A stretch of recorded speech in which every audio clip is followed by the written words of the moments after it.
50-50 सवाल याद किए और माशाअल्लाह यहाँ के नौजवान भी बहुत ही अपने कीमती वक्त को इस प्रोग्राम में दे रहे हैं। वालेकुम अस्सलाम रहमतुल्लाहि व बरकातहू। आपके लिए पहला सवाल नंबर 4 है। आप बताइए गुस्ल खाना में किस अमल से मना किया गया है? माशाअल्लाह, बहुत अच्छा।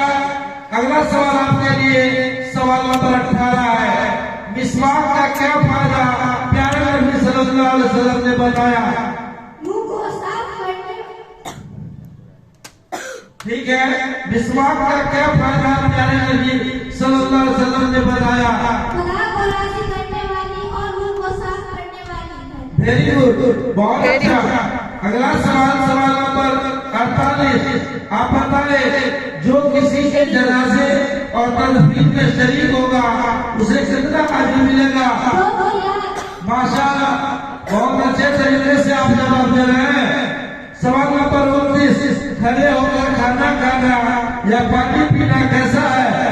मुनासिब नहीं है। बहुत अच्छा। आखिरी सवाल आपके लिए सवाल नंबर 43। मुसीबत पर सब्र करने का क्या अजर मिलेगा? अल्लाह गुनाह माफ कर देगा। माशाअल्लाह, बहुत अच्छा। अब आप कहिए।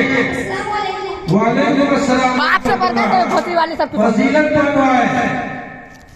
मरो ना ऐसा अब देख सकते हैं बच्चों ने बहुत ही सवालों को याद किया है।